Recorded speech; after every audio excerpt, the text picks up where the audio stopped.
¿Pudiste, Ana?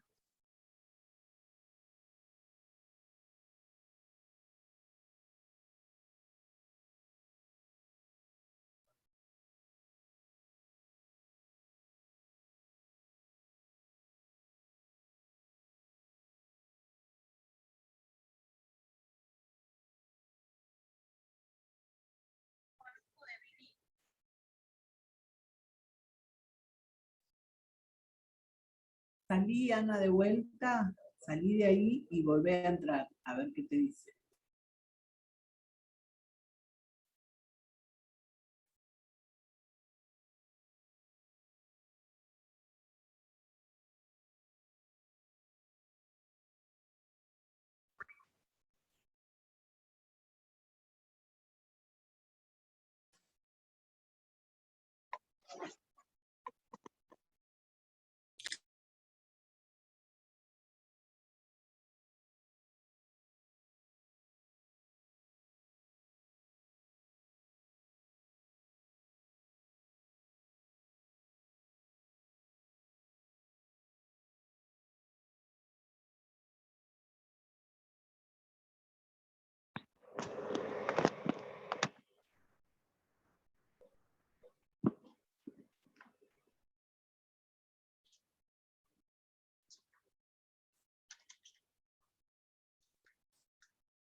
Bueno, ando con la abuela, todo bien. Ahora salgo así un mandadito, después me avisa hasta con...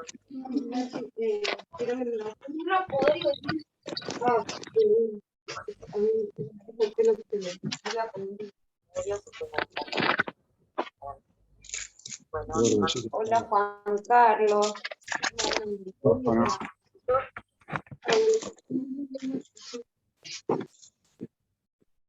¿Qué?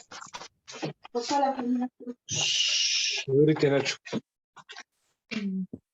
¿Cómo andas, Valen? No te había visto. ¿Todo bien? ¿Trabajaste hoy?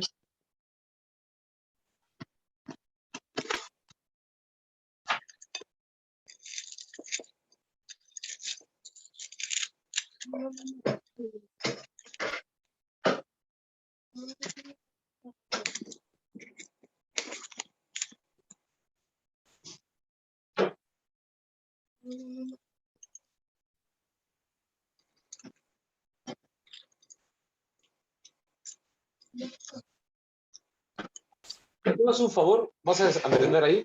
Vale. Te pongo acá, avísame, está todo apagado, pero avísame cuando va a aparecer la cara de profesor cuando empiece la clase y me voy a cambiar el aplique de la pieza, yo mientras tanto. Pablo, Pablo, buenas tardes. El micrófono lo tenés prendido. Dios.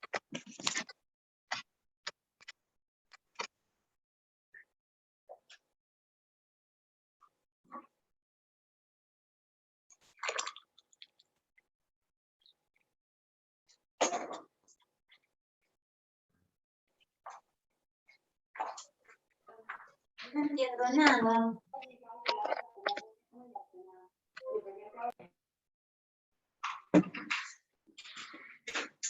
Juan Carlos, papija.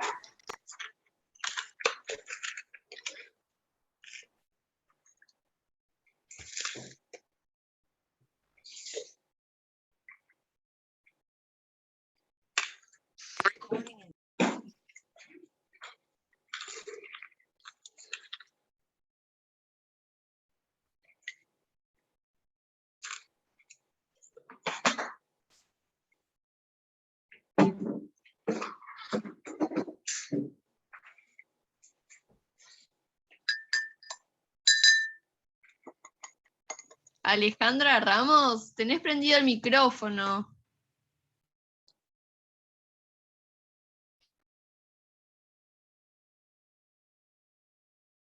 Y Joana Carolina Gutiérrez también.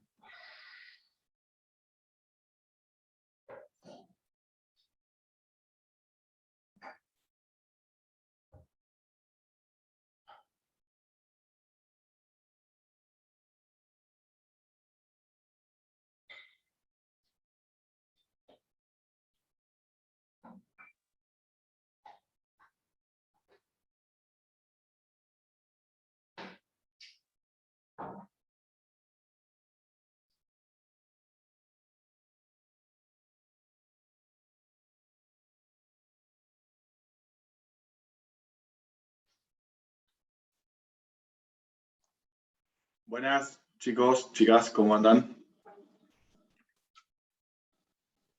Hola, profe. Hola, profesor. Buenas tardes. ¿Cómo les va? Hola. Buenas tardes. Profesor, buenas tardes. Hola, buenas tardes. Bueno, Hola, buenas tardes. ¿todo tranquilo? ¿Todo bien? ¿Cómo vienen? Bien, todo bien. Bueno, me alegro. Hoy, en teoría, tenían clase con el doctor Lascano, pero me pidió que lo reemplazara porque tuvo que viajar, así que vamos a seguir un poco con nuestra unidad. Yo les había dicho que les iba a subir un trabajo práctico, ya lo tengo listo, se los voy a habilitar mañana. La modalidad va a ser 100% a través del campus, o sea, va a ver ahí el material que van a tener que leer para responder el cuestionario lo van a responder ahí también. Y van a tener más o menos 10 días para hacerlo. La temática del trabajo va a ser sobre un poco lo que vimos en la clase pasada, que tenía que ver con la designación y la remoción de los jueces. Específicamente va a estar más que nada apuntado a lo que es la remoción, ¿sí? Que es algo que no tocamos el otro día, para que ustedes lean, investiguen un poco cómo funciona, y bueno, llegado después de la entrega del trabajo, la clase siguiente lo hablaremos entre todos, evacuaremos dudas, etc. ¿Alguien tiene alguna duda de lo que vimos hasta ahora, de las clases anteriores, que quiera preguntar, que comentemos, lo que sea?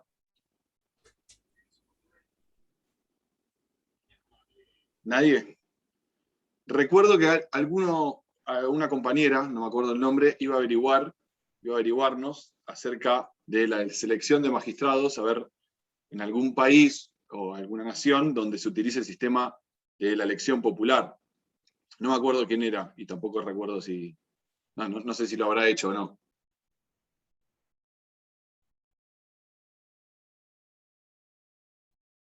¿No está? Clic, clic, clic, clic. Nada. Bueno, En Bolivia, profe. exactamente. Muy bien, Matías. En Bolivia, por lo menos en Latinoamérica, es el único país donde está establecido el sistema de elección popular para la selección de los jueces. Como se hace, hay una especie de consejo de la magistratura que preselecciona a los postulantes y a partir de esos postulantes son los ciudadanos y las ciudadanas a través del voto popular quienes eligen a los magistrados, ¿sí? Un poco también en los materiales que les voy a dejar para leer para el trabajo práctico va a estar explicado más o menos cómo funciona ese sistema, ¿sí? Para tener un poco la comparación. Hoy vamos a ver específicamente, ya vimos obviamente quiénes pueden llegar a ser jueces, qué incompatibilidades tienen, vimos las características que tenían una vez que asumían su cargo, bueno, obviamente esto de que duraban en su cargo mientras dure su buena conducta, ya un poco vimos cómo se eligen, tenemos una noción de cómo es que se remueven.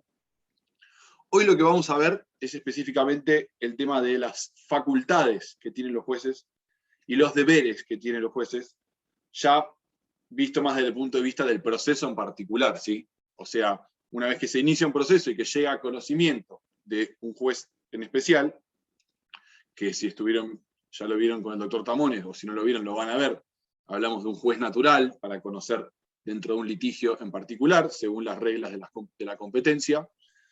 Una vez que llegamos a ese juez que están teniendo ese conocimiento, bueno, vamos a ver que el Código Procesal, por lo menos en la provincia de Buenos Aires, que es el que estamos estudiando nosotros, dota al juez o a la jueza de ciertas facultades durante el transcurso del proceso y al mismo tiempo le impone ciertos deberes.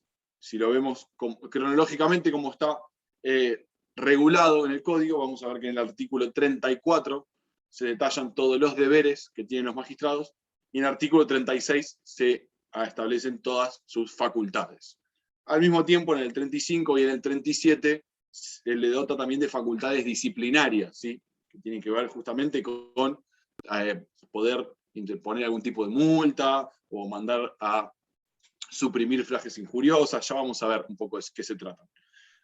Resumiendo la introducción, lo que vamos a ver hoy es cómo regula estas facultades, estos deberes a los jueces el Código en los artículos 34, 35, 36 y 37 del Código de Procedimientos. Yo esto no lo aclaré en la primera clase, pero bueno, aprovecho para hacerlo ahora. Fundamental para cursar la materia, y hoy es un día que lo vamos a ver, tener el Código Procesal en la mano, ¿sí? Tenerlo abierto, tenerlo a mano, tenerlo a disposición. Si no lo tienen en formato código impreso, pueden consultarlo a través de la página web. Busquen Código Procesal Civil y Comercial de la provincia de Buenos Aires, tengo en la mano. Y yo lo que les recomiendo es que mientras vamos avanzando con la clase, tengan un lápiz o algo para resaltar, porque quizás hacemos ciertas anotaciones, ciertas acotaciones, en base a la forma en que se regulan todos estos preceptos, ¿sí? El primer deber, cuando ya metiéndonos un poco en el tema, el primer deber que tienen los jueces y las juezas en nuestro sistema legal, obviamente no solo en la provincia de Buenos Aires, sino cualquier fuero que administres, es justamente el de administrar justicia, ¿sí? Porque ese es el trabajo o el rol que cumple el magistrado y la magistrada, administrar justicia, ¿sí? Es como un deber implícito.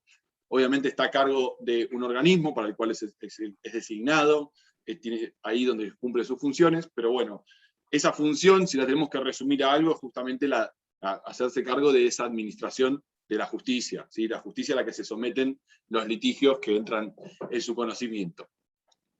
Después, ahora, entrando en el artículo, vamos a ver, como yo les dije, son deberes que tienen mucho que ver con el proceso en particular, ¿sí? No vamos a ver acá deberes genéricos, ¿sí? Vamos a ver reglas que tienen que ver con resolver algún proceso en particular. Más allá de que vamos a ver uno que tiene que ver con en qué orden tiene que resolver las causas, o el tiempo que tiene que tomarse, pero siempre es aplicado a un proceso en particular.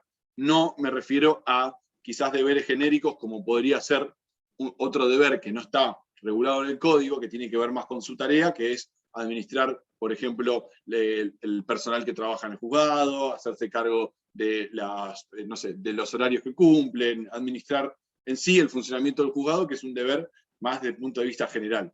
Lo que vamos a ver ahora, que está justamente regulado a partir del artículo 34, son los deberes relacionados con los procesos en particular. A partir de ahora lo que voy a hacer es leerlos de a uno y bueno, comentarlos un poco de qué se trata, por lo menos guiarlo yo, y a partir de ahí obviamente cualquiera que quiera preguntar o acotar algo, dar un ejemplo, algo que se le ocurra, obviamente es más que bienvenido. Entonces, iniciando, artículo 34. Son deberes de los jueces. Asistir a las audiencias de prueba bajo pena de nulidad cuando cualquiera de las partes lo pidiere con anticipación no menor de 2 días a su celebración y realizar personalmente las demás diligencias que este código u otras leyes ponen a su cargo, con excepción de aquellas a las que la delegación estuviera autorizada. Acá, primero que nada, quiero que nos enfoquemos en algo. Aparece una palabra, no sé si ustedes están familiarizados o no con ellos, que son las audiencias, ¿sí? Ahora vamos a ver que hay distintos tipos de audiencia en el proceso. Acá se refiere específicamente a las audiencias de prueba, pero si nosotros queremos dividirlo en dos, el mundo de audiencias dentro del proceso, tenemos las audiencias que están destinadas a la producción de prueba, que ahora vamos a ver qué es esto de producción de prueba, y por otro lado están las audiencias que tienen que ver con la de intentar alguna conciliación en el proceso. ¿Qué sería una conciliación? Tratar de arreglar ese proceso. Vamos a ver que el artículo 36, cuando habla de facultades, se refiere a la audiencia de conciliación, llegado el momento lo vamos a charlar, pero ahora está hablando de las audiencias de prueba en particular. ¿Qué es una audiencia de prueba? ¿A alguien se le ocurre cómo puede ser un ejemplo de una audiencia de prueba? Puede ser que aporten pruebas. Testigos, la de testigos puede ser. Claro, a ver, Paola, está muy bien lo que decís, que las pruebas al proceso hay que aportarlas, y es una carga que tienen las partes, ¿sí? Porque si vos querés convencer al juez de lo que estás diciendo, tenés que acompañarlo de prueba. Pero justamente la audiencia, esta audiencia de prueba es el mecanismo para que esa prueba se lleve a cabo, ¿sí? Entonces, como bien dice Pamela, un caso puede ser la declaración de un testigo. Si yo quiero traer un testigo para que cuente su versión de cómo fue, por ejemplo, un accidente, donde un auto se estrelló contra un poste de luz, yo aporto a ese testigo, digo que lo quiero traer al proceso, pero ese testigo va a tener que declarar, ¿sí? Se le van a hacer preguntas. Bueno, el contexto en el cual declara es justamente una audiencia de prueba, donde se produce esta prueba que se llama la prueba testimonial, ¿sí?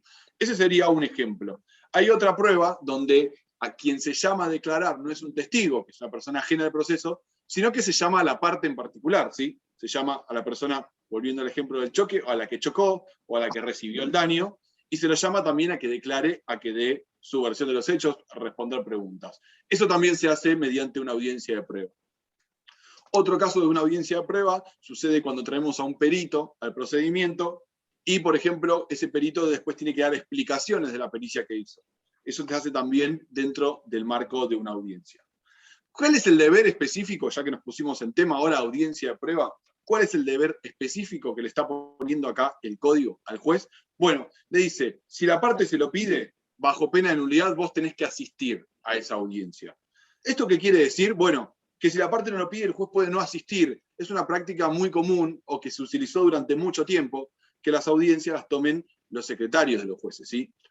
Hoy en día hay toda una corriente que se instaló hace algunos años con una especie de movida que hubo que se llamaba Justicia 2020, que trataba de concentrar el proceso en 2 audiencias grandes. Bueno, y una de las cosas que se impuso, que todavía no estaba regulado, sino que era como un mecanismo, un protocolo, era que el juez, lo que se impuso es que el juez esté presente siempre en estas audiencias. Porque obviamente, imagínense, que a un testigo lo interroga un secretario, no es lo mismo que lo interrogue el juez, ¿sí? Es una persona que por ahí genera un poco más de convicción en cuanto a las preguntas que haga o la forma en que tenga de interrogar. Por lo tanto, lo que les quiero decir con esto, ¿cuál es la tendencia moderna? Es a que el juez esté siempre. No importa si la parte se lo pide o no, ¿sí? Acá dice que tiene que estar bajo pena de nulidad si la parte se lo pide con cierta anticipación. Bueno, la tendencia moderna es a que el juez esté siempre presente en las audiencias de prueba. De hecho, el anteproyecto de reforma del Código Procesal, que está hoy en día todavía esperando ser girado a las comisiones, ya dice que el juez tiene que estar presente en todos estos actos, ¿sí? No hay forma de que se celebre el acto sin la presencia del juez. Después, en el segundo párrafo de este deber, dice que en los juicios de divorcio y nulidad de matrimonio, en la providencia que ordena el traslado de la demanda, se fijará una audiencia a la que darán comparecer personalmente las partes y el representante del Ministerio Público en su caso. En ella el juez tratará de venirlas sobre las cuestiones relacionadas con la tenencia de hijos, regímenes de visitas y atribución del hogar conyugal. ¿Qué está diciendo ahí el código? Bueno, cuando se presenten este tipo de procesos, que es bueno, justamente el divorcio, la nulidad de matrimonio, que ahora con el código nuevo cambió un poco el procedimiento, cómo funciona, cuando se llega a estos procedimientos, el juez automáticamente tiene que llamar a una audiencia y tiene que resolver esas cuestiones puntuales, que tienen que ver con la atribución del hogar conyugal, régimen de visitas, que ahora se llama régimen de comunicación, y la tenencia de los hijos, ver con quién se van a quedar. Entonces, cuando arranca un proceso de esas características, ya por lo menos tratar de avenir a las partes para que eso quede solucionado, ¿sí? Mientras transita el proceso de divorcio o nulidad de matrimonio, como se llamaba en aquel momento. El segundo deber tiene que ver con el orden que el juez va a tener al momento de tomar una decisión, ¿sí? Al momento de resolver el proceso. Ya lo vamos a ver más adelante, pero vamos a ver que el proceso, ustedes lo van a ver con el doctor de la Padula, son una serie de actos que están concatenados hasta llegar al fin, que sería el dictado de la sentencia, y esa serie de actos se la suele dividir en 3 etapas. Esa serie de actos, hasta que se llega al momento de resolver, lleva una larga cantidad de tiempo, ¿sí? Explicándolo en la forma más coloquial posible. Es algo que se demora, que tiene trámite, que tiene pasos procesales que no pueden ser dejados de lado. Entonces, ¿qué quiere decir esto? Desde el momento que yo interpongo la demanda hasta que el caso se resuelve, hay un lapso de tiempo considerable que suele ocurrir, que suele suceder, ¿sí? Hay que transitar sí o sí todas estas etapas, bueno, hay un montón de intereses y derechos comprometidos. ¿Qué quiere decir este deber que vamos a ver ahora? Dice, bueno, ¿qué pasa si a mí me llega el momento de resolver, se me juntan muchas causas juntas? ¿Cuál resuelvo primero? ¿Qué es lo que nos está diciendo acá? Decidir las causas, en lo posible, de acuerdo con el orden en que haya quedado en estado. Se llama quedar en estado a que quede en estado para resolver, que se hayan cumplido todos los actos previos para llegar al momento de dictar sentencia. De acuerdo con el orden que haya quedado estar, basado en las preferencias a los negocios urgentes y que por derecho deba tenerlas, salvo que el juez vea que tiene para resolver una cierta cantidad de expedientes y dice, bueno, pero este, por las particularidades del caso, merece cierta urgencia, eso se puede solicitar, y ponerla primera en cuanto a la prioridad. Profesor, El tercer, sí. ¿me podría dar un ejemplo de un negocio urgente? Y un negocio urgente, por ejemplo, alguien que tiene una casa embargada, un desalojo, alguna cuestión que haya menores y que haya que resolver algo con, por ejemplo, un hogar conyugal, los procesos que en sí se prefiere que sean rápidos, que son los juicios sumarísimos, donde puede haber un vulnerable, ¿sí? Ese tipo de cosas. Claro, No gracias. sé si se entiende. ¿Sí? Sí, ¿Queda perfecto. claro? Bien. En el tercer inciso se va a referir específicamente a los plazos que tiene el juez para resolver. Antes que nada, si bien el juez resuelve una sola vez en el proceso, que es con el dictado de la sentencia definitiva, que resuelve la cuestión principal, es decir, si la demanda que está interpuesta se hace lugar o no se hace lugar, también el juez tiene que resolver un montón de cosas intermedias que se van dando durante el transcurso del proceso. ¿Esto qué significa? Que el juez va a dictar cientos resoluciones durante el transcurso del proceso hasta llegar al momento de dictar la sentencia definitiva. E incluso después de dictar la sentencia definitiva, va a seguir dictando resoluciones porque el proceso en sí no termina ahí, ¿sí? Ya después, durante el transcurso de la materia, vamos a ver todo esto que sucede. Lo que les quiero decir es que durante el transcurso del proceso se dictan muchas resoluciones. El código los agrupa en 3 grupos, ¿sí? Dice que están unas resoluciones que se llaman las providencias simples, que son las resoluciones rápidas de mero trámite, donde se despachan cosas que tienen solamente por objetivo que se continúe adelante con el proceso. Después dice que están las sentencias interlocutorias, que lo que hacen es resolver cuestiones intermedias. Y después está la gran sentencia, que es la sentencia definitiva, que es la que resuelve la totalidad del litigio.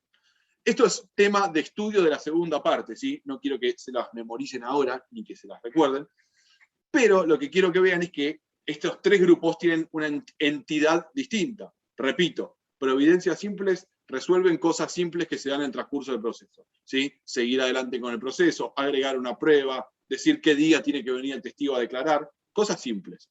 Después están las sentencias interlocutorias que resuelven pequeñas cuestiones que se dan en el transcurso del proceso. Por ejemplo, yo pido la nulidad de un acto. Bueno, lo resuelvo, no estoy resolviendo el proceso principal, sino estoy resolviendo algo puntual. Ese sería como el grupo intermedio, y después la resolución grande, la que determina la suerte del proceso, que es la sentencia definitiva. Dentro de este grupo, al juez se le dan plazos para resolver. Es decir, desde el momento en que llega esa incidencia o esa petición, o llegado el caso de la sentencia definitiva, ¿qué plazo tiene el juez para resolver eso? ¿Sí? Desde el momento que le llega a su escritorio para resolver. Así es que dice, las providencias simples, es decir, las pequeñas, las que resuelven, las que son simplemente de mero trámite para darle curso al proceso, con sujeción a los siguientes plazos. Sí, perdón. Pero pensé que se había cortado algo. Las providencias simples, dentro de los 3 días de presentadas las peticiones por las partes, o del vencimiento del plazo conforme lo prescrito en el artículo 36, inciso primero, e inmediatamente si debieran ser dictadas en una audiencia o revestida en el carácter urgente. Esto quiere decir que si yo como parte le hago una petición, por ejemplo, señor juez, defíname una fecha para que declare el testigo. El juez tiene 3 días, desde que yo hago esa petición, para sacar esa resolución donde diga en qué fecha tiene que justamente declarar ese testigo. Las sentencias interlocutorias, inciso B, este mundo intermedio donde resuelve pequeñas cosas que se dan en el proceso, salvo disposición en contrario, dentro de los 10 o 15 días de quedar el expediente a despacho, según se trate de juez unipersonal o de tribunal colegiado. Por ejemplo, dentro del proceso, una parte pidió el beneficio para litigar sin gastos, ¿sí? Es un instituto que vamos a ver en la segunda parte. Solicita litigar sin tener gastos, es una posibilidad que tienen prevista para los carentes de recursos. Lo contesta la parte contraria, se produce prueba, todo mientras el proceso principal avanza, ¿sí? Una vez que eso queda terminado, el juez tiene 15 días para dictar esa resolución, ¿sí? ¿Por qué? 10 o 15 días, ¿por qué? Porque el código nos dice que las interlocutoras tienen el plazo de 10 o 15 días. ¿Cuál es la diferencia de 10 o 15? Fíjense que dice, según se trate de juez unipersonal o de un tribunal colegiado, ¿sí? Los jueces unipersonales son los jueces de los juzgados de primera instancia. Los tribunales colegiados son las cámaras de apelaciones o, en su caso, la Suprema Corte, ¿sí? Eso se entiende, igual lo van a ver bien con el doctor Basso cuando vean cómo está organizado el Poder Judicial, pero para que tengan una pequeña noción, cuando hablamos de juzgados de primera instancia son juzgados unipersonales, y cuando hablamos de tribunales de alzada, como la Cámara o la Corte, hablamos de tribunales colegiados porque les integran más de un juez. ¿Cómo venimos hasta acá? Bien. ¿Se entiende todo? Si voy muy rápido, no entienden algo, avísenme, ¿sí? Hay veces que... Un poquito más lento. Bueno, sí, obvio, ningún problema, Alexis, ningún problema. Sí, por favor. No es sobre el tema, pero me quedó la duda de cómo se llegaba, por ejemplo, a la Suprema Corte. ¿Tiene que haber un tipo de petición extraordinaria para poder llegar hasta ahí? Específicamente se llama recurso extraordinario, ¿sí? Lo vamos a ver en la segunda parte. Ustedes saben que si nosotros dividimos al sistema judicial, lo van a ver con el doctor Basso, y yo les voy a subir un cuadro interactivo que es un Prezi, que lo van a ver en el campus, donde van a ver las distintas instancias.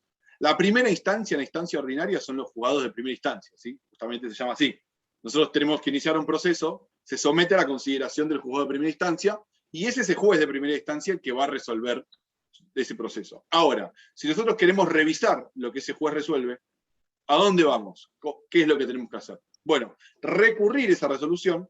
¿Y quién revisa lo que resolvió ese juez? Un organismo superior, que es la Cámara de Apelaciones, que se dedica justamente a que el expediente que está en primera instancia suba a la Cámara, se revisa lo que se resolvió y vuelve, ¿sí? Eso es lo que llama la justicia ordinaria, primera instancia y segunda instancia. Ahora bien, para casos muy puntuales, ¿sí? No es para cualquier tipo de resolución ni para cualquier tipo de proceso, pero para algunos casos puntuales, si nosotros no estamos conformes con lo que nos dijo el juez de primera instancia, ni con el que nos dijo la Cámara en segunda instancia, podemos ir a una tercera instancia, que es una instancia extraordinaria, que es la Suprema Corte de la Provincia de Buenos Aires, el tribunal máximo a nivel provincial. Hay uno solo, ¿sí? Es uno de los poderes de la Provincia de Buenos Aires, está obviamente ubicado en La Plata. ¿Qué es lo que hace? Revisar las resoluciones que dictan las cámaras de todos los departamentos, ¿sí? No revisa todas, revisa las que la parte que está perjudicada interpone un recurso extraordinario, ¿sí? Hay 3, interpone cualquiera de ellos, y se somete al litigio. Para que se lo graben, para que lo entiendan, cuando hablamos de justicia de instancia ordinaria, que es primera instancia y cámara, la cámara, al momento de revisar lo que dice un juez de primera instancia, puede revisar tanto cuestiones de hecho como de derecho. ¿Qué significa esto? A la cámara vos le vas a poder pedir, hey, fíjate, no le vas a decir así obviamente, pero el testigo dice que venía fortísimo y el juez dice que venía a velocidad reglamentaria. Eso es una cuestión de hecho, ¿sí? La cuestión de derecho, que también la puede revisar la cámara, tiene que ver con la aplicación de la ley en particular. Por ejemplo, me aplicaste la ley de tránsito, me tenías que aplicar la ley de navegación. Eso es una cuestión de derecho. O me estás vulnerando una garantía constitucional. Eso es una cuestión de derecho. En la justicia ordinaria, repito, yo puedo ir a la cámara tanto por cuestiones de hecho como de derecho. Cuando yo voy a la justicia extraordinaria, es decir, a la Suprema Corte, solo puedo ir por cuestiones de derecho, ¿sí? Cualquier inconsistencia en la resolución que tenga que ver con cuestiones de hecho, es decir, cómo se valoró un testigo, cuestiones así, ya no pueden volver a ser discutidas. Ya las vio el juez de primera instancia, ya las revisó cámara.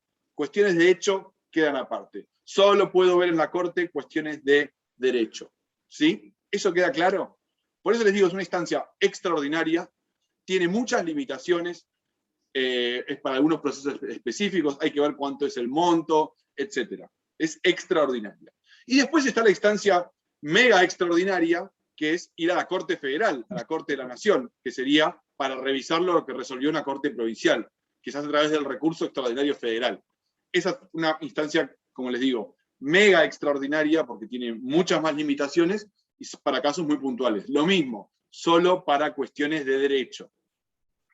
¿Queda claro eso? Igual, insisto, lo van a ver con el doctor Basso cuando vean el sistema judicial, no solamente en la provincia, sino a nivel nacional. No sé si tu pregunta, si quedó clara tu duda. Sí, profe, muchas gracias. Perfecto. ¿Alguien tiene alguna otra pregunta de lo que vimos hasta ahora? Yo tengo una consulta. Sí. El doctor Tamone el otro día habló algo de demanda y habló de que cuando se entabla la demanda, el juez dicta un primer despacho. ¿Ese primer despacho sería una providencia simple? Exactamente, es una providencia simple. Okay. Básicamente, ¿por qué es una providencia simple? Porque muchas veces el primer despacho, hoy mirás un primer despacho hoy en día y por ahí tiene 10 carillas, no parece un rengloncito. Pero porque no resuelve nada, simplemente dispone, ¿sí? Digo, bueno, perfecto, por presentada la demanda, por constituido el domicilio, por parte, tal día tenés la audiencia preliminar, tal día tenés la audiencia de vista de causa. No resuelve nada, sino que simplemente hace que el proceso siga adelante, ¿sí? Perfecto, gracias. Agustín. Sí, Adrián. Te hago una consulta, justo que dijo Pamela, el doctor la otra vez habló también de las sentencias homologatorias. ¿Esas tienen los mismos tiempos que las sentencias interlocutorias? Lo vamos a ver en la segunda parte, pero la sentencia homologatoria lo que tiene es que es un híbrido, ¿sí? Porque dependiendo de si homologue o no, lo que se suscita a la conformidad del juez, va a ser una providencia simple o una interlocutoria. Eso está prescrito en el artículo 162. No se enrosquen en la primera parte porque no se lo vamos a preguntar, y sí enrósquense en la segunda parte porque sí se lo vamos a preguntar, y si no lo saben, no van a poder aprobar. Lo bueno es que es un artículo de 2 renglones. Gracias. Así que es una cuestión muy simple, pero quédense tranquilos que es tema de estudio y de recontraestudio en la segunda parte. ¿Sí? ¿Alguna otra duda? Sí, Agustín, perdón. Cuando habla el inciso B del juez unipersonal, me quedó claro que son los jueces de primera instancia. Exactamente. Y el tribunal colegiado, ahí me perdí. Por definición, tribunal colegiado, vamos a llamarlo a cualquier tribunal que esté integrado por más de un juez, ¿sí? En nuestro sistema judicial, ¿qué tribunales tienen más de un juez? Por lo menos en el ámbito civil, provincia de Buenos Aires, la Cámara y la Corte. Por lo tanto, si la interlocutoria la tiene que dictar la Cámara o la Corte de la provincia, sabemos que tiene 15 días. ¿Por qué tiene más días un tribunal colegiado que un tribunal unipersonal? Bueno, porque la decisión la tienen que tomar entre más personas. De ahí viene la lógica, ¿sí? No porque Perfecto. sean superiores tienen más tiempo, sino que en un unipersonal es uno solo el que toma la decisión, en un tribunal colegiado, 2 como mínimo. Entonces, al haber más debate, se le da un plazo un poquito más grande. ¿Sí? Una pregunta, profesor. No me Sí. quedó claro por qué en el BLG la sentencia sería interlocutoria y no ¿El beneficio de litigar sin definitiva. gastos? Sí. Esa es una buena pregunta. Es una interlocutoria porque no resuelve el proceso principal, sino que es una incidencia que se da dentro del proceso, ¿sí? Vos no vas al juicio a pedir litigar gratis. Vos vas al juicio con tu petición, pero además, como no tenés recursos, pedís el beneficio de litigar sin gastos. ¿Sí? Pero sería otro expediente, ¿o no?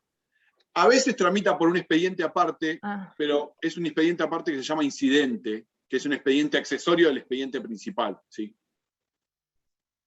Por eso Bien, es pero una lo tengo en cuenta como que es interlocutoria, digamos, para una, Es una si es sentencia una pregunta de examen. Bien. Sí, por supuesto, por supuesto. Además, bueno, nada, sí, así, está bien. Lo vamos a ver en la segunda parte. Sí. En el inciso B, cuando dice resolver en cómo hayan quedado en estado, eso no lo entendí, lo explicaste pero no lo entendí. Mira, para que quede en estado de resolver los expedientes, se tiene que dictar una resolución en el proceso que se llama llamamiento de autos para sentencia.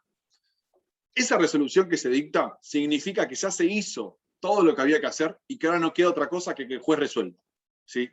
Es una resolución importante que lo único que dice en verdad es pasen los autos para resolver, literal, es así, de cortito, pero es muy importante porque a partir de ese momento quiere decir que todo lo que había que hacer antes ya se hizo y que ya no queda en poder de las partes la facultad de instar el proceso, sino que ahora es el momento de que el juez resuelva.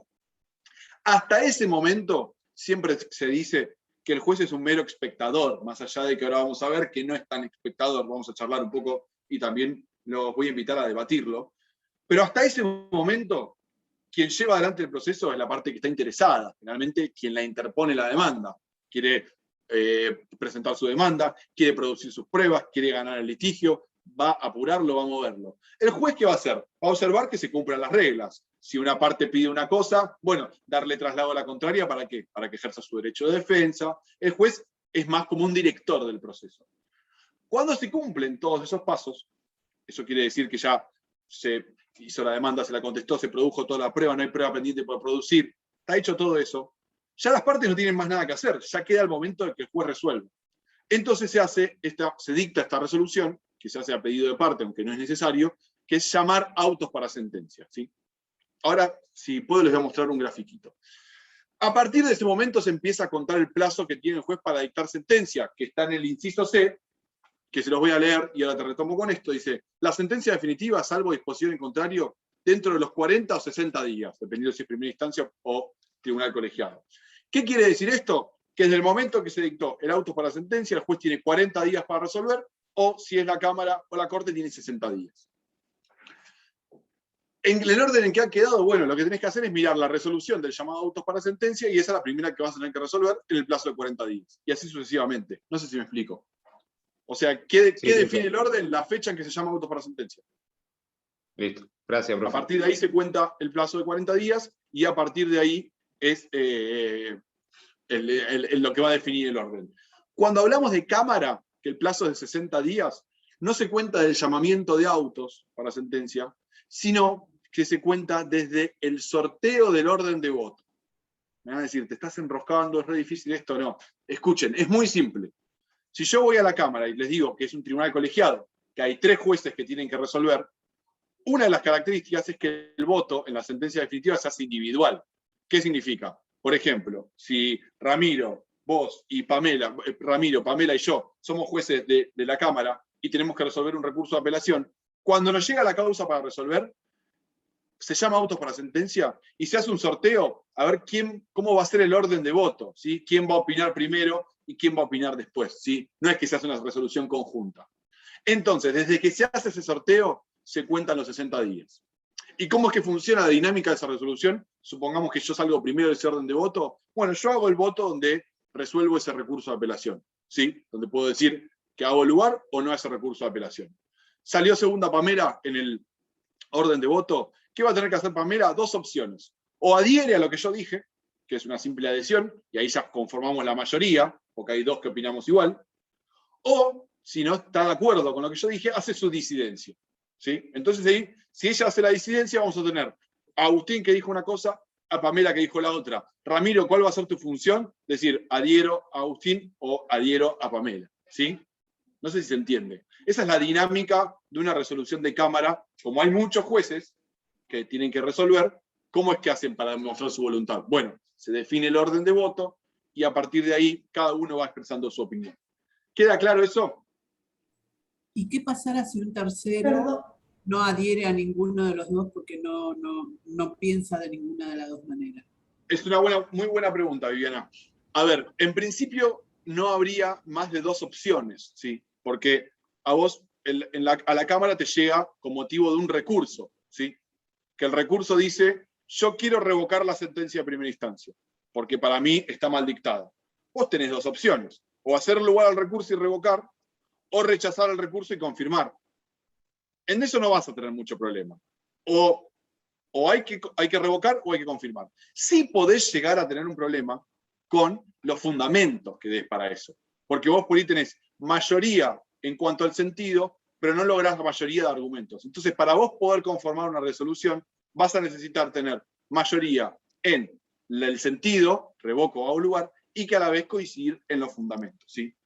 No es tan difícil eso, porque generalmente hay dos opciones, ¿sí? O hago lugar y revoco, o rechazo el recurso y confirmo lo que se dijo en primera instancia.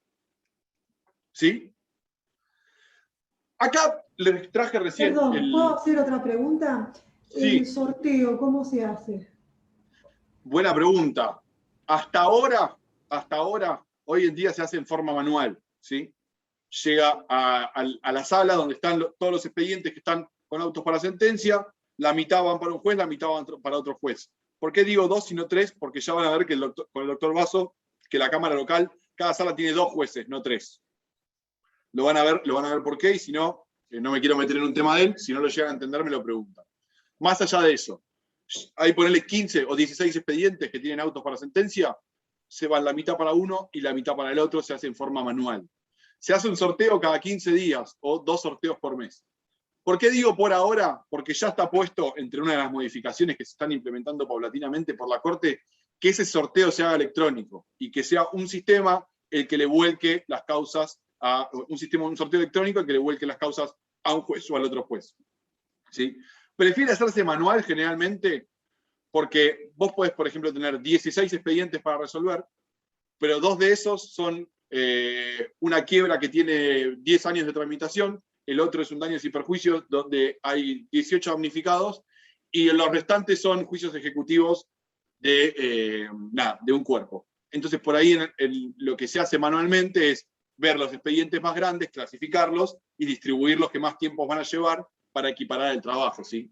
Eso tiene la ventaja de hacerlo no informatizado. Yo no sé realmente este sistema que vayan a implementar, cómo va a distribuir el trabajo, ¿sí? Porque por ahí el tiempo que le lleva a un juez resolver un expediente le podría llevar al mismo tiempo resolver 5 más chicos, ¿sí? ¿Alguna otra duda? Igual también digamos que los plazos no se cumplen. O sea... No sé. ¿Vos tenés algún ejemplo? No, qué sé yo, por lo que se ve cotidianamente no se cumplen los 60 días para dictar sentencia ni los 40 días. Hay lugares donde no se cumple, es cierto, y hay lugares en los que sí. Yo, por ejemplo, ahora estoy tramitando un juicio laboral y no se cumplen los plazos. La verdad es que muy poco. Está bien, es pandemia, estamos en otra etapa. El proceso laboral va por las reglas de procedimiento laboral, en particular. Sí. Eso es el Código Procesal, más allá de que supletoriamente se aplique. Están con un problema que no pueden hacer las audiencias de vista de causa, pero bueno, es otro mundo laboral, ¿sí? Yo siempre les digo, hablo de la justicia civil y comercial. En la sala donde trabajo yo, de la Cámara, estoy desde el año 2011, o sea, hace 10 años, salvo alguna contada excepción, todas las resoluciones se dictan en plazo, ¿sí? Y me consta que el resto de las salas hace su trabajo para dictar las resoluciones en plazo, ¿sí? Acuérdense que los días se cuentan en días hábiles, y desde que se llama autos para resolver. O sea que si la Cámara tiene 60 días hábiles para resolver, desde el que llama de autos, tiene un plazo de 3 meses para dictar la sentencia, ¿sí? Más o menos.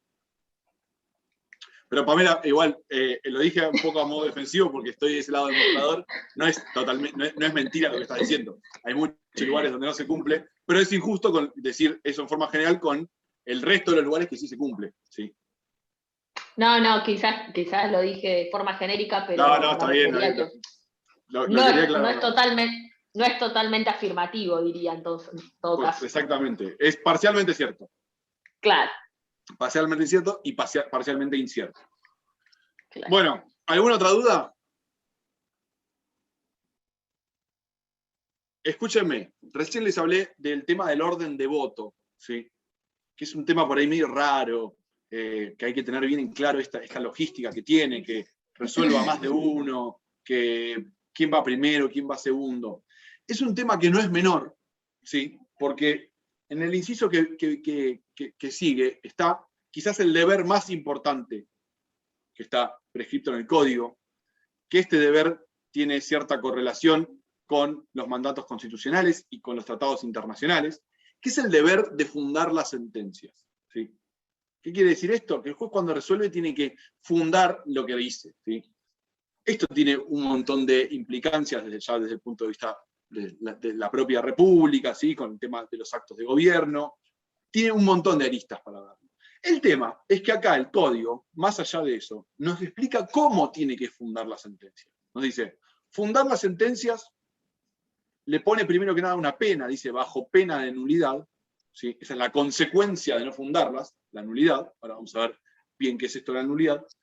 Y nos dice que respetemos algunas cositas en particular, en las que yo precisamente me voy a detener ahora para charlarlo, y además le voy a dejar un material para que ustedes estudien, lean esto, que es un código comentado, que yo creo que está muy pero muy bien explicado y lo van a poder entender muy bien de ahí, o mejor dicho, mejor que en algunos otros manuales.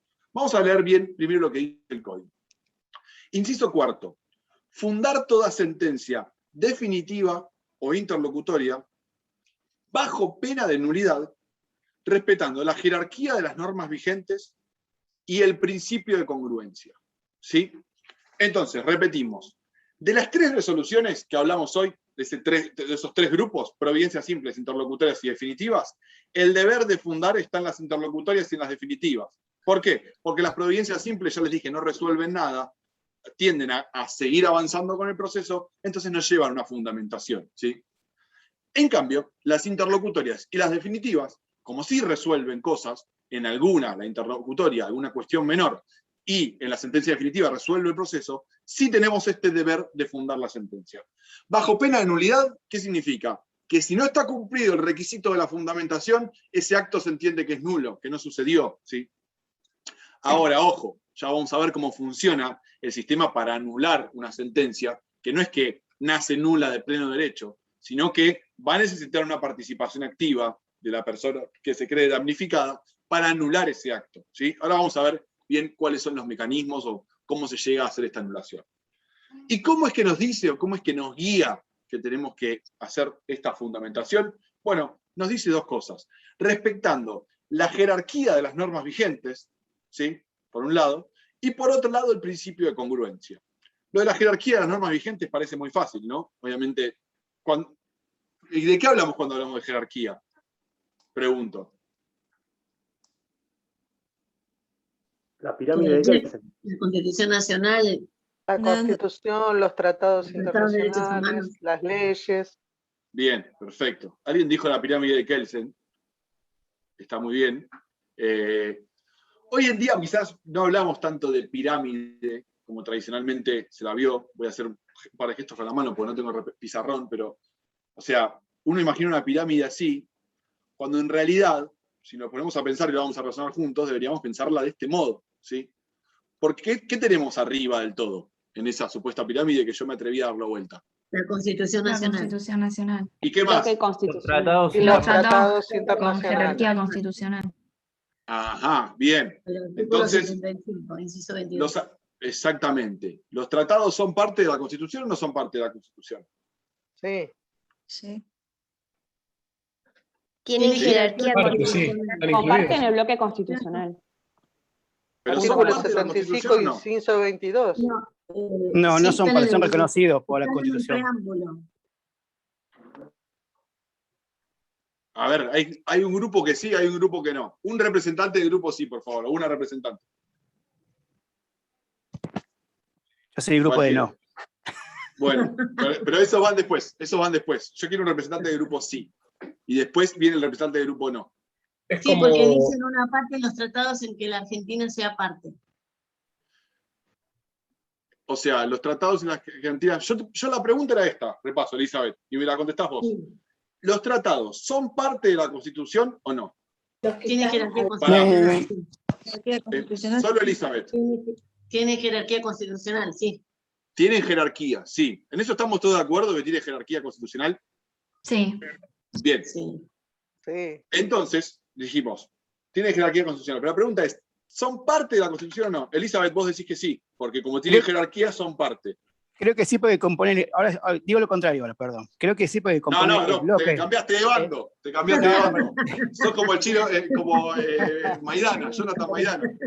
lo había dicho una compañera recién que conforma parte del bloque Bueno, constitucional. están enumerados en el artículo 75, inciso 22. Sí, perfecto. Eso estamos todos de acuerdo. Son parte a partir de la reforma del 94. Y ¿Y en qué dice artículo que están los deben tratados? entenderse complementarios de los derechos y garantías por ella reconocidos. Pero yo todavía no entiendo si está adentro de la Constitución o no. No, no están dentro de la Constitución. No están adentro de la No Constitución. están adentro, si no, no existiría Nombran, esta diferencia pero no de tienen la bloque, misma o sea, que jerarquía. por un lado la Constitución y por el otro los tratados con jerarquía que se le ha dado a partir de 1994. Se le dio a partir del 94. Bien. Pero no son parte de la Constitución. No, o sea, Pero tienen la misma jerarquía. tiene la misma jerarquía la Constitución con los tratados. ¿Y por qué tienen la misma jerarquía? Y porque se le otorgó desde, ¿A dónde se le otorgó? ¿Adentro de dónde se le otorgó? en la De la Constitución. Constitución. O sea que están adentro de la Constitución, ¿o no? Claro. Claro, Entonces, ¿son parte o no son parte? La reforma son está parte de dentro la de la Constitución. Constitución. Entonces, pará, ¿son parte o no son parte? Ah, sí, son Sí. parte. Yo entiendo que no seguros o son no? parte, pero la Constitución los reconoce. Por Claro, ejemplo, para mí ¿qué no. pasa si Argentina ahora suscribe un tratado internacional y le quiere dar esa jerarquía? ¿Se puede o Tiene no que se ser puede? aprobado por el Congreso. Bien, perfecto. ¿Estamos todos de acuerdo? Sí. Porque Sí. están los tratados que se reconocen ahí y los que a futuro se van a reconocer. ¿Sí? Sí. Entonces, yo quiero darle jerarquía constitucional, va al Congreso y le da esa jerarquía. Entonces, ¿ese tratado pasa a ser parte de la Constitución? Sí. No, ¿cómo se modifica No. la Constitución? Con una asamblea constituyente. Claro. Es imposible. La forma de modificar la Constitución es a través de una asamblea constituyente. Entonces, no va a poder el Congreso modificar la Constitución. Incorpora tratados con la jerarquía. ¿Se entiende dónde está la cuestión? No son parte de la Constitución, porque para incorporarlos hay que modificar la Constitución. Y para modificar la Constitución, sabemos que tenemos que llamar a un Congreso General Constituyente y todo tal cual se hizo en el año 94. ¿Está claro? Sí, pero hay dos tratados, por ejemplo, que no figuran en la Constitución, pero sin embargo son tomados como si estuvieran. Bien, perfecto. Pero no están adentro de no son parte de la Constitución. Tienen la jerarquía constitucional. Sí. Para incorporarlos tendría que un Congreso General Constituyente incorporar eso que dice a algún artículo de la Constitución. ¿Sí? Sí. Bueno, entonces, en ese primer grupo de la pirámide que yo les ¿Tienen digo que jerarquía de leyes? ¿Puede ser algunos? los demás Algunos tratados. tienen- Los tienen demás, los que no jerarquía están por- incorporados en la Por Constitución. encima de la ley tiene Vamos jerarquía. por partes. Primero, tenemos arriba del todo, que es un grupo grande, ¿sí? Que yo digo que no es una sola cosa, que es un grupo grande, está la Constitución y los tratados internacionales con jerarquía constitucional. Después tenemos los demás tratados internacionales, que no tienen jerarquía constitucional, están por debajo de la Constitución, pero por encima de ¿qué? De las leyes. De las Y leyes. en el tercer bloque recién llegamos a las leyes. Por eso yo les digo que es una pirámide invertida. ¿Sí? ¿Se entendió? Bueno, Sí. dejamos Porque de va lado de la lo parte- general a lo particular. y de lo más grande, ¿sí? De lo más grande. Y además, si queremos ser más precisos, tenemos a los tratados internacionales y a la interpretación que hace la Corte Interamericana de Derechos Humanos sobre los tratados, ¿sí? Pero bueno, ya nos estamos yendo un poquito más allá. Entonces, el juez al momento de resolver una cuestión que se le someta interlocutoria o definitiva, tiene el deber de fundar esa resolución. ¿Qué es lo que tiene que respetar? Entonces dijimos la jerarquía de las leyes vigentes, por un lado. Eso está todo claro, entendido, la pirámide invertida, todo eso. Segundo punto que tiene que respetar, y acá esto, ojito, el principio de congruencia, ¿sí? ¿Qué significa la congruencia? ¿Sí? La congruencia es un principio procesal que acá lo vemos que está regulado como un deber que tiene que respetar el juez. ¿De qué vamos a hablar cuando hablemos de congruencia? Bueno, vamos a hablar de congruencia entre lo que resuelve el juez y con lo que pidieron las partes, ¿sí? ¿Qué quiere decir esto? Que el juez cuando tenga que resolver, va a tener que resolver específicamente en base a lo que las partes le pidieron. Ni más, ni menos, ni otra cosa, ¿sí? Esos son los tres rangos que hay, que lo van a ver en los tres, digamos, categorías en las cuales puede violarse la congruencia, que es resolviendo más allá de lo pedido, por debajo de lo pedido, o extra de lo pedido, ¿sí? Ultrapetita, infrapetita, extrapetita. Lo van a ver en el apunte si quieren ver estas palabras en latín, si no, obviamente es más que suficiente con tener el concepto sin decirlo en una lengua distinta al español. Volviendo al tema, el juez resuelve, dicta sentencia, ¿a qué se tiene que abocar? A lo que las partes le pidieron. Señor juez, yo demando por el accidente y quiero pedir una indemnización por el daño que sufrí en mi cuerpo, el daño que sufrí en mi vehículo, el daño psicológico, el daño moral y la pérdida que tuve de ir a trabajar durante 6 meses. Tengo 5 ítems. ¿Qué va a tener que hacer el juez al momento de resolver? Pronunciarse sobre esos 5 ítems. A ver si hace lugar o si no hace lugar a esas 5 cosas. Si el juez, además de esos 5, resuelve algo más, estaría yendo por encima de lo que se le pidió. Si el juez, además de esos 5, se pronuncia sobre otra cosa que no está pedida, estaría resolviendo por fuera de lo pedido. Si el juez omite pronunciarse sobre alguna de esas 5 cosas que están pedidas, está resolviendo por debajo, ¿sí? Esos 3 aspectos que les resumí recién son las 3 formas en las que el juez podría estar violando la congruencia y, por lo tanto, ojo, eso puede conducir, como vimos al principio, a la nulidad del acto, ¿sí? A que se declare que ese acto es nulo, ¿sí? ¿De qué forma se declara el acto nulo? Bueno, la única forma que hay de declarar la nulidad de una resolución judicial es mediante un recurso, ¿sí? Cuando queremos recurrir en instancia ordinaria, o sea, una resolución de un juez de primera instancia, queremos pedir la nulidad, lo tenemos que hacer a través del recurso de apelación, porque no está regulado un recurso específico de nulidad, sino que se entiende que está dentro de la apelación. Tranquilos, temas de la segunda parte. Cuando vamos a instancia extraordinaria, hay un recurso en particular que se llama recurso de nulidad extraordinaria, ¿sí? Esta nulidad, más allá de que sea en apelación o no, la vía que nos toque según la instancia de que estamos, lo que sí tienen que entender es que tiene que ver con estas cuestiones formales, ¿sí? El juez o no respetó la jerarquía de las leyes, o violó el principio de congruencia, pido una nulidad, ¿sí? ¿Qué hago con la nulidad? Ataco el acto en particular y pido que se anule porque le falta una de estas formalidades, que es la de fundar. Distinto sería el caso en que nosotros no estemos de acuerdo con esa fundamentación que dio el juez. ¿El juez respetó la jerarquía de las leyes? Sí, no dijo que una ordenanza era más importante que un tratado internacional. ¿Respetó la congruencia? Sí, se pronunció sobre los 5 ítems que pedí. Pero yo no estoy de acuerdo cómo falló. Para mí aplicó el derecho en forma errónea. Ahí yo no estoy pidiendo la nulidad, sino, porque no falta una formalidad, sino que hay un error en la forma en que juzga. Eso es lo que se resuelve mediante un recurso de apelación, donde se pide la revisión, ¿sí? Cuando nosotros tenemos alguna carencia en cuanto a las formalidades, lo que hacemos es atacarlo por vía de nulidad. ¿Se entiende esa diferencia? ¿Sí? Errores formales y errores en cuanto al juzgamiento, ¿sí? Porque son 2 motivos por los cuales nosotros podríamos atacar una resolución judicial, pero justamente por cuestiones totalmente distintas. Cuando tiene que ver con este deber de fundar... Ahí se ataca a la causa y no al juez, por ejemplo, recusamiento con expresión de causa. Eso es algo que sucede en otro momento del proceso, Elizabeth. Tiene que ver con la persona, lo vamos a ver igual en la próxima clase o en la otra, porque es un tema que van a ver conmigo, pero es algo que sucede al principio del proceso. Nosotros llegamos a la justicia, nos toca un juez y vemos que por ahí estamos en alguna de estas causales. Bueno, resolvemos eso y después seguimos adelante. Y para adelantar algo que vamos a ver en esa clase, no podríamos recusar al juez al fin del proceso. Recién ahora te diste cuenta que este juez está comprometido. ¿Se entiende eso? Bien, perfecto. ¿Alguna duda con lo que vimos recién? Sí, yo tengo una duda. En el caso de que se siga todas las formalidades, que haya congruencia, etcétera, y que la sentencia, bueno, por decirlo de una manera, esté bien dictada, ¿qué pasaría, como decís vos, en el supuesto que la persona no está de acuerdo? ¿Tiene que demostrar las causales por las cuales no está de acuerdo y cree que la resolución es injusta? ¿O solamente por el hecho de decir yo quería que falle a mi favor, puede hacerle, por decirlo de una manera, el problema al juez? No, está muy bien tu pregunta, es un tema que vamos a ver en la segunda parte. Cuando nosotros interponemos un recurso de apelación, se requiere que ese recurso esté fundado, ¿sí? Nosotros tenemos que explicar por qué.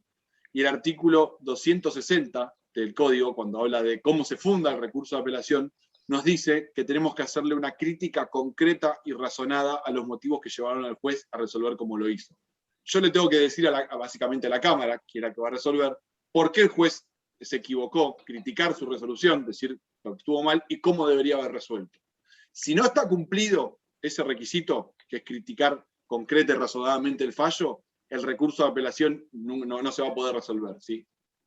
¿La Cámara tampoco se puede apartar de esos supuestos fallos? Exactamente, no, del fallo, no, de lo que pide la parte. Esos errores, exactamente, digamos. Matías, muy buena pregunta. Eso viene del latín, tantum devolutum quantum appellatum. La Cámara se pronuncia en base a lo que la parte le pide. Yo digo que estos puntos estaban mal y que tendría que haber resuelto así. ¿Qué hace la Cámara? Revisa esa. Revisa exactamente eso, ¿sí? ¿Alguna otra duda? Porque se puede revisar entonces en forma parcial o total.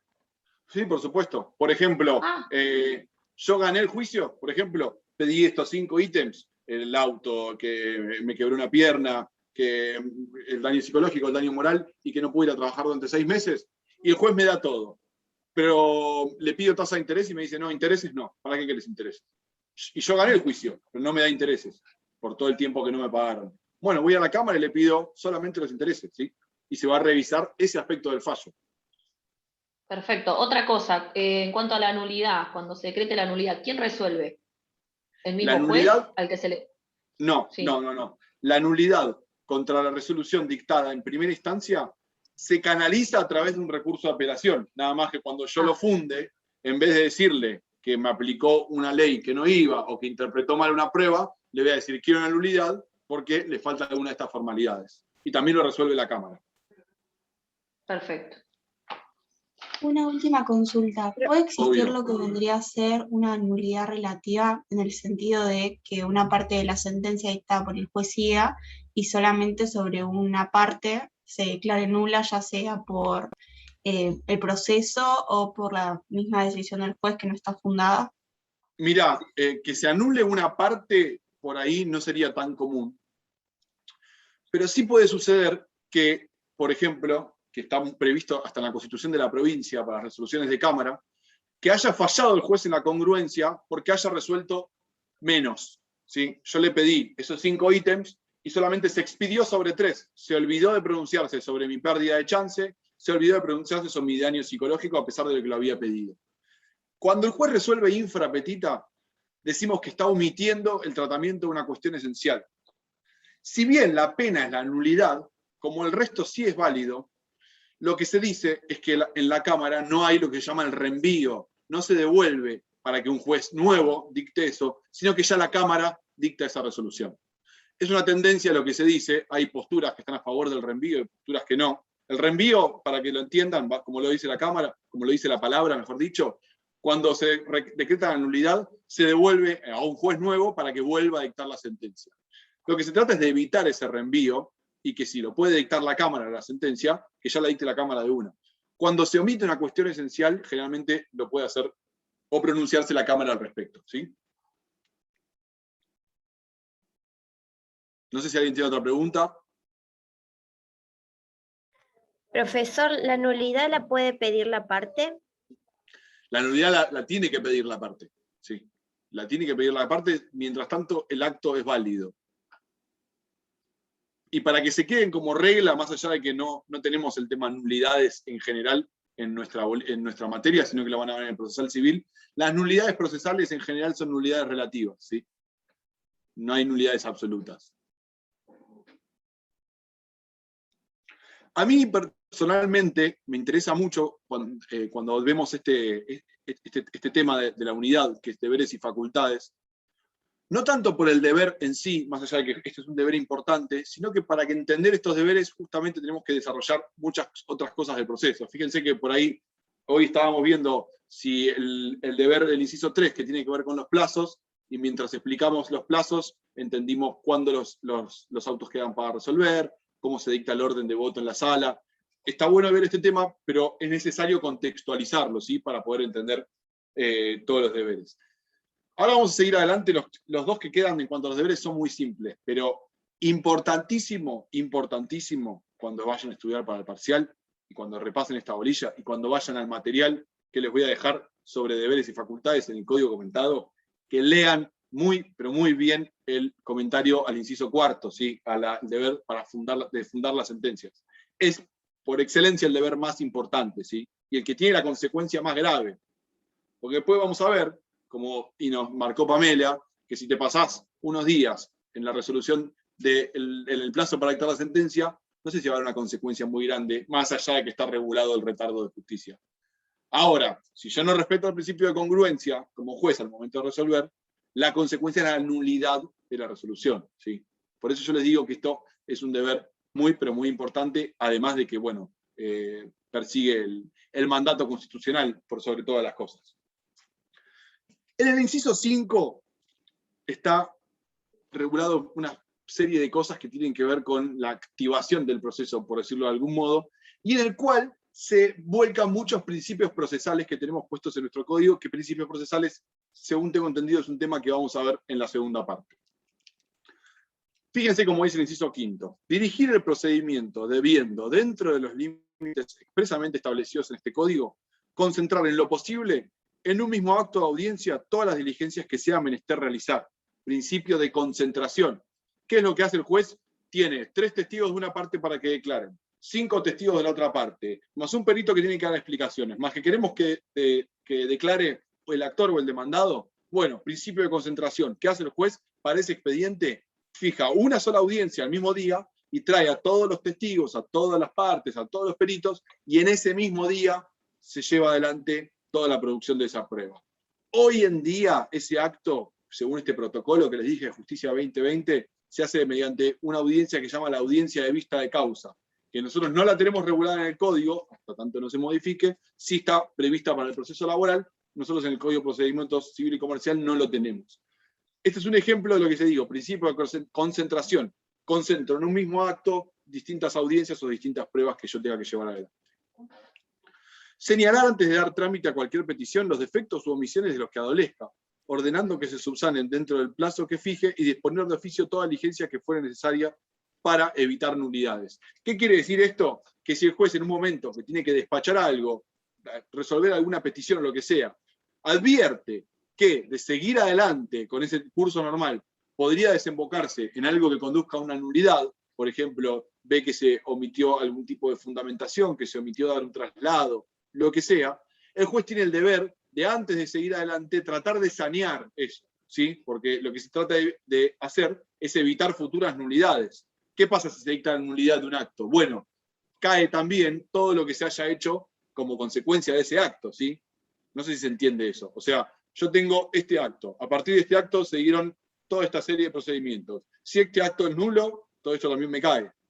Entonces es muy importante, como dice acá, en estos deberes, que, digamos, tratemos de evitar esas futuras nulidades y que si el juez advierte que de seguir ese curso se llegaría a una nulidad, tratar de sanearlo antes de seguir adelante. Profe, después, sí. En el caso que se declare la nulidad porque el juez no tuvo todas las previsiones posibles, por decirlo de una manera, la parte ¿no? que bueno, solicitó esto, ¿puede demandar al juez? A ver, ¿existen demandas contra los jueces? Sí, lo hemos visto, en realidad no contra el juez, sino contra el Estado, no contra el juez en particular, ¿sí? Por ejemplo, pasa mucho en los procesos penales, ¿sí? Por ejemplo, me dictan una prisión preventiva, me como 3 años en prisión preventiva y después dicen que no había delito. Entonces yo ahí demando al Estado por esos 3 años que me comí. Ahí por ahí es un poco más común. Después, en líneas generales, no sería tan común en un proceso civil y comercial demandar al Estado. Pero la demanda iría contra el Estado, no contra el juez. Si el juez, hablando coloquialmente, se manda algún tipo de cagada, yo no sé si podría demandar al juez, sino que podría o demandar al Estado o denunciar al juez por mal desempeño a los fines de que sea desplazado de su cargo. ¿Sí? Inciso C, mantener la igualdad de las partes en el proceso.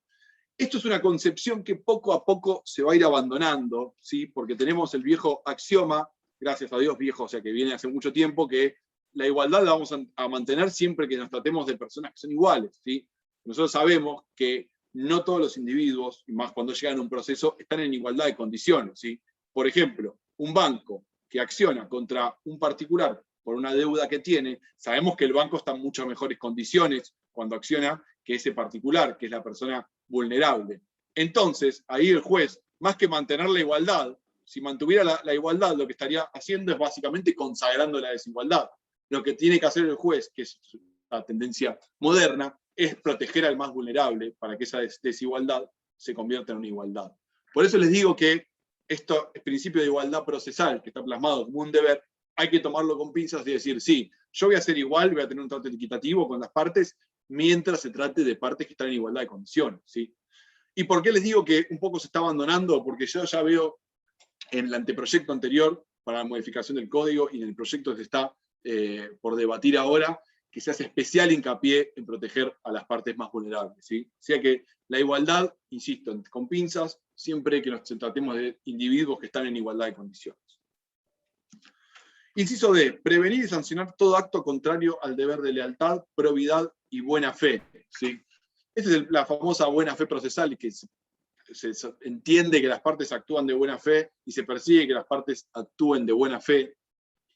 Es algo, no sé, en principio que hace un poco de ruido, porque uno a veces se imagina, llega a un juicio y dicen, vos negá todo, vos decís todo que no. Y a veces hay cosas que vos negás y que ya sabés que son ciertas, que son más que obvias que son ciertas. Entonces, ¿de qué buena fe estamos hablando? Pero bueno, a veces también puede llegar a chocar con la imposibilidad, o no puedes obligar a alguien a declarar en contra de sí mismo. Juegan varios preceptos. Pero bueno, lo que tendría que hacer el juez es tratar de que las partes actúen con este deber de probidad, lealtad y buena fe. Vigilar para que en la tramitación de la causa se procure la mayor economía procesal. Otro principio procesal muy importante. El principio de economía procesal. Tratar de no hacer actos o no hacer dispendio de actos que no tengan sentido, ¿sí? Tratar de que el proceso termine lo más rápido posible. Mientras más dispendio de actos lleva adelante, más va a tardar el proceso en llegar a una conclusión. Agustín, y el sexto deber, declarar... Sí. Perdón, este inciso de economía procesal tendría relación con el inciso A, por ejemplo, concentrar Exactamente. en lo De hecho, la concentración es como una de las formas en que se manifiesta la economía procesal. ¿Sí? Claro. Cuando veamos la segunda parte del principio de economía procesal, vamos a ver que tiene 4 manifestaciones. Y ahí vamos a encontrar la concentración. Ok. Y después, el inciso sexto dice, declarar en oportunidad de dictar las sentencias definitivas la temeridad o malicia en que hubieran incurrido los litigantes o profesionales intervinientes. Sí, Teresa. Sí, me quedó una duda con respecto a lo de la igualdad. Sí. Bueno, tiene que ver con la igualdad en cuanto a lo procesal, o sea que las partes, las dos, tengan el mismo derecho a presentar testigos, a los mismos procedimientos, o en cuanto a la resolución. No, cuando se dicta la sentencia, tener en cuenta, por ejemplo, esa desigualdad que vos planteaste entre el banco y un particular. Buena pregunta, Teresa, muy buena pregunta. Y me voy a detener a contestarla porque esto implica tocar temas de otra bolilla que el doctor Lascano, que encima lo estoy reemplazando. A ver, vamos a razonarla, ¿sí? La igualdad procesal, por un lado, nosotros que estamos estudiando ahora código procesal, ¿sí? Claro. Código procesal es lo que llaman los códigos de ¿qué? ¿De fondo o de forma? Forma. Código de forma. Es decir, ¿qué es lo que regula el código de forma? ¿Los derechos o cómo se ejercen los derechos? ¿Cómo se ejercen? Bien, exactamente, va a regular el procedimiento. ¿Pueden los códigos de forma dictar o proveer cuestiones de fondo? No. No. No, muy bien. ¿Y pueden los códigos de fondo disponer cuestiones de forma? No. Sí. Sí. Sí. Lo hacen. Vamos de vuelta con el no y el sí. Quiero uno del no y uno del sí. Dale. A ver. Sí, se Los puede, de Agustín. fondo, si pueden, a ver. ¿El Código Civil puede tener normas procesales? Esa es la pregunta. ¿El Código Civil y Comercial puede tener normas procesales? Sí, las tiene. Sí. En la Sí, parte de hecho, los tiempos, los plazos, por ejemplo, desaparición de personas, ¿no? Bien. Perfecto. La respuesta es sí. Les digo, pues esto es una pregunta de examen, los que vayan a rendir escrito, 90% que el doctor Lascano se la va a hacer. La respuesta es sí, estamos todos de acuerdo porque ya sabemos que existe.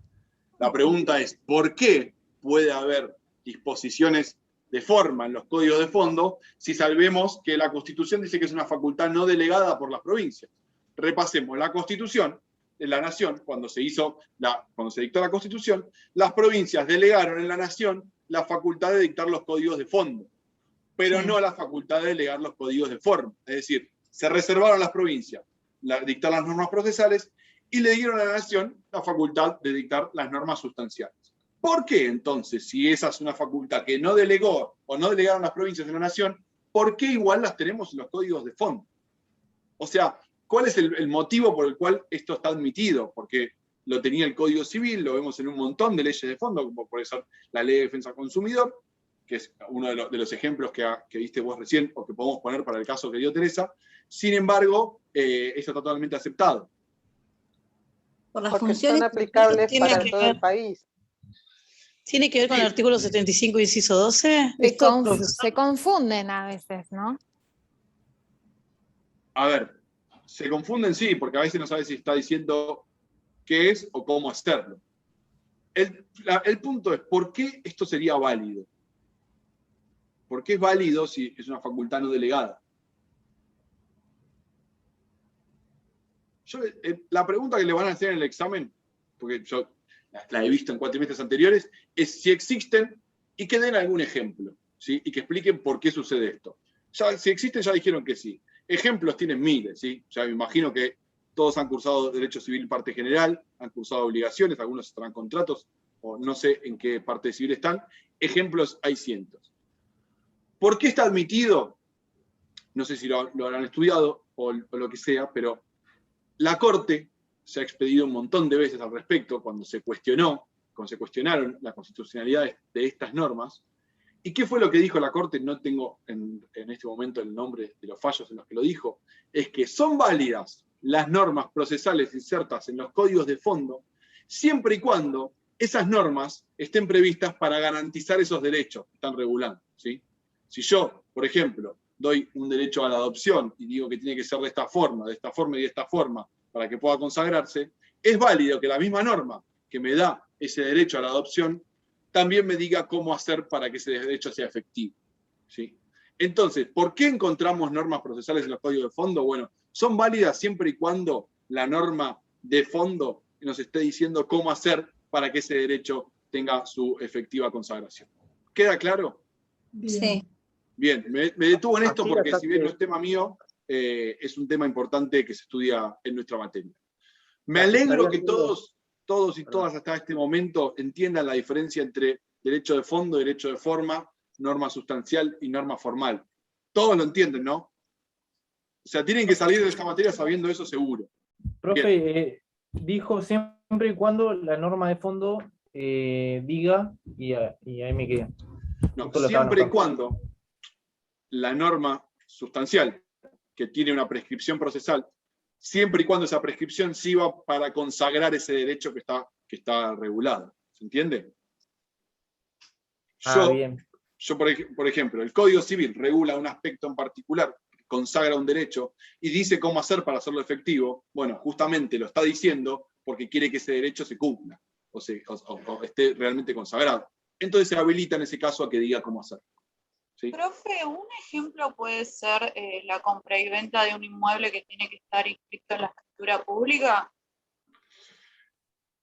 No, porque eso es un requisito de la transmisión, no tiene que ver con el proceso. ¿Sí? Eso es un paso que tiene que ver en la forma en que se tiene que hacer la transmisión de los inmuebles. ¿Sí?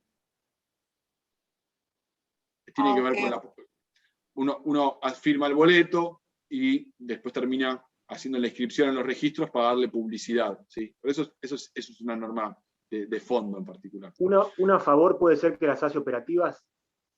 Claro, exactamente, eso. Justamente se encarga el código de decir cómo hacerlo porque quiere que ese derecho sea operativo, se lleve adelante. ¿Sí? Les voy a buscar la persona el plazo que da para que los herederos cobren sobre una persona que el cuerpo no apareció, pero que se da, me sale ahora el término técnico.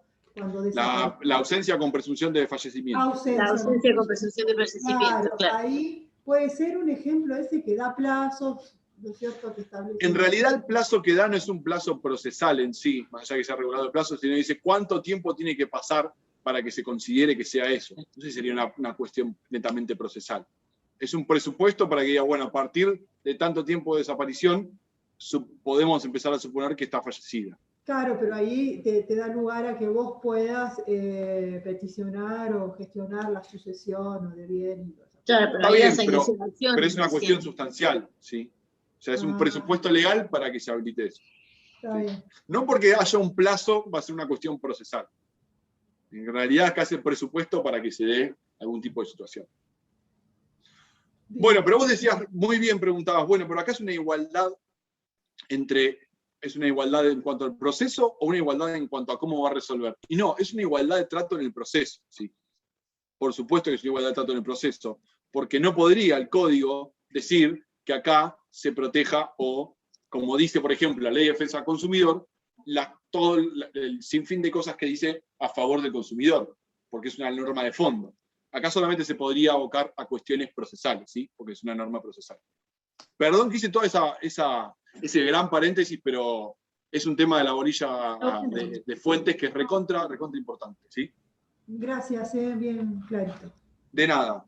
Escúchenme, vamos a cortar acá, les voy a dejar el apunte del inciso del artículo 36, que son las facultades, ¿sí? Fíjense, hay dos que son muy importantes. La del inciso 2, que dice, ordenar las diligencias necesarias para esclarecer la verdad de los hechos controvertidos, respetando el derecho de defensa entre las partes. Esto es lo que se suele llamar como medidas para mejor proveer, ¿sí? Dicho de otro modo. Ojo cuando estudien esto, porque están también las medidas para mejor proveer de derecho penal, que no son lo mismo que estas que están previstas para el derecho civil y comercial. ¿Qué quiere o cuál es el fundamento de esto? Bueno, acuérdense lo que yo hace un rato cuando les decía que se llamaba autos para sentencia, que hasta ese momento el juez era un espectador que dirigía el proceso, y cuando se cumplían todos esos pasos, ahí sí, se dictaba esta resolución, llamamiento a autos para sentencia, y llegaba el momento de resolver, y que ahí recién hablaba el juez. Yo le dije, esto tenganlo como guía, pero no es tan así, o puede que no sea tan así. ¿Por qué no? Bueno, porque justamente entre sus facultades, acá en el artículo 36, inciso segundo, vemos que están estas medidas para mejor proveer. Fíjense, vamos a leerlo de vuelta, qué es específicamente lo que dice. Ordenar las diligencias necesarias para esclarecer la verdad de los hechos controvertidos, respetando el derecho de defensa entre las partes. Fíjense, ¿qué es lo que apunta, el objetivo o lo que busca? Esclarecer la verdad de los hechos controvertidos. ¿Eso qué significa? Si en la actividad procesal que están llevando a cabo las partes, esto quiere decir, en la demanda, en la prueba que están ofreciendo, en la contestación y su respectiva prueba, el juez ve que si sigue todo ese curso no se llega a la verdad, o podrían quedar situaciones confusas, en vez de conformarse y resolver con eso, se le da la facultad de que ordene las diligencias necesarias. Entre las diligencias necesarias, que es lo que se encuentra y que es lo más común entre medida para mejor proveer, que ordene prueba de oficio. Por ejemplo, hubo un choque y no se llega a entender por lo que dijo el perito, a ver si venía fuerte o no venía fuerte, o a ver si chocó uno, chocó el otro. ¿Sabe qué puede hacer? Las cámaras de seguridad, por ejemplo. Exactamente. Pero lo importante acá no es que las cámaras vienen al proceso, sino que las partes se olvidaron o no les interesó ofrecerlas como prueba, porque ni en la demanda ni en la contestación, ninguna de las partes dijo, ofíciese al CON para ver las cámaras de seguridad. Nadie las pidió.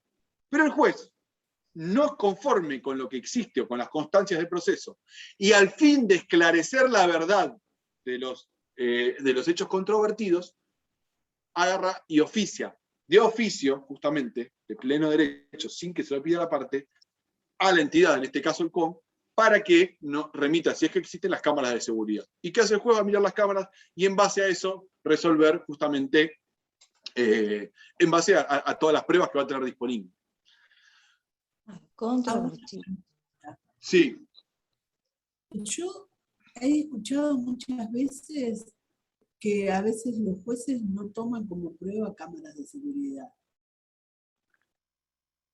Ajá. ¿Dónde lo he escuchado? ¿En qué contexto? En algunos casos que, por ejemplo, los ves en los noticieros o lo que fuera, que dicen no, porque no se tomó como prueba las cámaras de seguridad, porque no sé si es en todo, si es en lo penal o en lo civil, pero tenía entendido que para algunas cosas las cámaras no se tomaban como pruebas.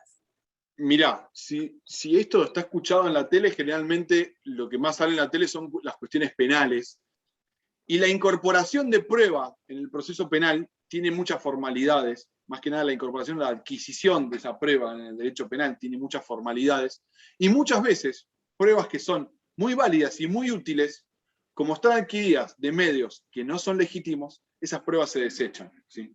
Porque primero que nada está el derecho de defensa del imputado, ¿sí? Ya lo van a estudiar cuando vean derecho procesal penal, que es una materia interesantísima. Van a ver, de hecho, una teoría que se da a partir de esto, que es la teoría de los frutos del árbol envenenado, ¿sí? Que lo van a ver y hasta se van a agarrar la cabeza, porque van a ver qué onda. O sea, hay una prueba obvia que inculpa al imputado, pero como está adquirida en base a una concatenación de actos que se declararon nulos, esa prueba queda desechada y no se puede utilizar en contra de él, y quizás se pierda la oportunidad de conseguir una condena, ¿sí? Pero bueno, en el derecho penal se extrema este derecho o las garantías del imputado, ¿sí? Ese es el garantismo penal. En el derecho civil. Por ejemplo, perdón. No, porque por ejemplo, esta semana salió un caso de una persona que estaba robando acá en Mar del Plata, a una fábrica, robaba cosas de esa fábrica y estaban las cámaras. Entonces se decía, qué lástima que no servían como pruebas. Para algunos jueces no lo tomaban como prueba lo que salían las cámaras. Mirá, porque también, bueno, ahí hay otra rama. Yo recién le decía en el derecho penal. En el derecho laboral tengo entendido, porque yo la verdad que no soy un experto en derecho laboral, pero el tema de que el empleador te esté filmando y después poder usar las filmaciones en tu contra está recontra criticado o está recontra discutido, ¿sí? Entonces, lo que escuchaste por ahí viene por ese lado. Para que el empleador te filme lo que estás haciendo todo el tiempo, se tienen que dar una serie de requisitos. Quizás en este caso no estaban cumplidos, entonces no podían usar la grabación para decir que esa persona le estaba robando y poder despedirlo de forma causada. Sí. Agus. Sí. Ese caso que menciona la compañera era porque las filmaciones las había aportado justamente el empleador, no habían sido secuestradas en la investigación, por eso se cayó. Claro. Tiene muchas formalidades incorporar esa prueba al proceso en el laboral y obviamente en el derecho penal. En el derecho civil no es tan difícil, ¿sí? Incorporarlas en el derecho civil. Claro, en lo que es accidente de tránsito se incorpora todo el tiempo, se utilizan más las cámaras que otra cosa. Aparte, imagínense que es de un organismo oficial, ¿sí? Generalmente son cámaras del municipio. Yo pido que me lo oficie el municipio, mucho para quejarte de eso no hay, ¿sí? Distinto es quizás aportar una filmación, no sé, decir que yo justo venía filmando en el auto, o aportar la filmación de la cámara de algún vecino. Ahí sí por ahí tenemos algún que otro requisito más. Insisto, no es tan difícil incorporarlas en el derecho civil. Volviendo y resumiendo un poco. ¿Entienden lo que se regula acá? La importancia de esta facultad es darle al juez, además de director del proceso, de ordenarlo y de llevarlo adelante, darle iniciativa probatoria al juez, ¿sí? Que ya no sean solamente las partes las que me van a venir a decir, vos ofreceme esta prueba, yo digo que esa prueba no va, y con eso resolvemos, y si no se puede, hago así. No, necesitamos primero un juez que esté comprometido con resolver ese proceso y que tenga esa iniciativa. Acuérdense, lo dice el artículo, lo van a leer, ¿cuál es el fin de estas medidas? Esclarecer la verdad de los hechos controvertidos, ¿sí? Alcanzar la verdad. Tiene que ver un poco con el fin que tiene el proceso. ¿Cuál es el fin que tiene el proceso o por qué al Estado le importa que exista un proceso judicial?